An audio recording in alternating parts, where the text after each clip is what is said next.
Intelligence phenomenon taking the world by storm. The idea of robots becoming part of our day-to-day life is already here in many respects. Food delivery bots have already taken to the streets of some big cities like Los Angeles. There's one right there delivering food. The California-based company behind these robots is backed by Uber and NVIDIA.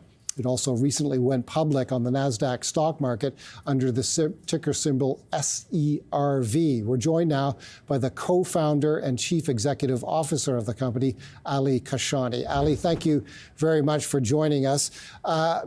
Before we talk about corporate strategy, just tell us about how active these robots are right now on the streets of Los Angeles.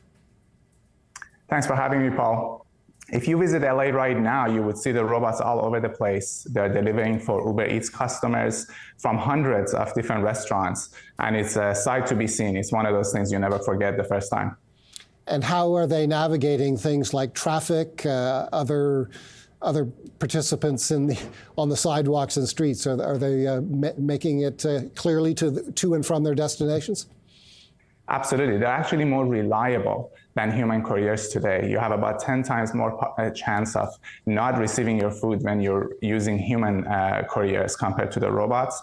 They operate on the sidewalk. They obviously cross intersections when necessary. They're very safe. They have about 3,000 times less kinetic energy than a car. So they're safer for pedestrians and bikers and everybody else out there. And as I said, they actually can do so more reliably.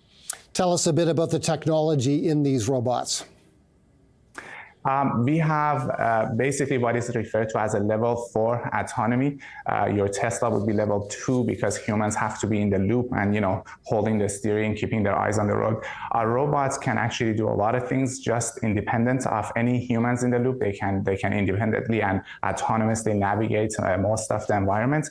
But when they need help, someone can remotely join and help them, through those tricky situations. So this actually enables them to operate much more efficiently than if you have to have humans in the loop. And talk about growth plans. I understand San Diego, Dallas, and Vancouver here in Canada are potential sites for the rolled out use of these robots. That's right. We have a contract with Uber. We've been working with them for a couple of years now. So it's time to scale. We have a contract to deploy up to 2,000 of our robots. We plan to do that next year. And among the cities we are looking at are other cities in California, obviously, like San Diego, but all the way up to Vancouver, where there's incredible demand and density of deliveries.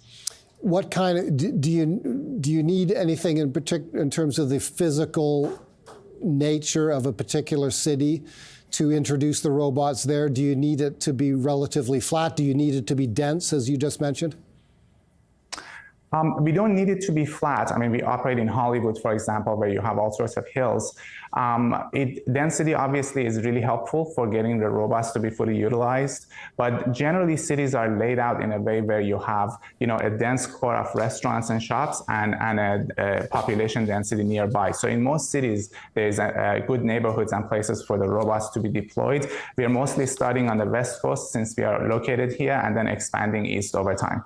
And who are employing the robots? Are restaurant and food providers paying to use the robots? We have a couple of different models. So for one, we work with Uber Eats. So most restaurants on the platform that use Uber Eats tablets can use these robots, and most of them do. So hundreds of restaurants were onboarded within weeks of deploying this program. But we also have direct relationships. For example, 7-Eleven, which is also one of our investors, we can deliver for them. We have direct integration with them. Pizza Hut in Vancouver, we did a pilot with them a couple of years ago. So there are other folks in the pipeline where they could come to us directly to ask for robots. Interesting. And we've mentioned Uber, we've mentioned NVIDIA. The robots are using NVIDIA technology. You've also got a manufacturing agreement with one of the best known companies in Canada. That's Magna International, the giant auto parts maker. That's right. Magna will be manufacturing our robots for us right in North America. So that's a deal we signed a couple of months ago. On top of that, they're also licensing our technology to build other types of robots for their own application, because ultimately the problem we are solving is robots that can navigate complex human environments. We are starting with last mile transportation, but we have ambitions beyond that. Okay, how much money did you raise recently in your public listing, and how are you going to put that money to work to grow the company? We raised $40 million, and that money enables us to deploy the 2,000 robots that I mentioned for Uber Eats.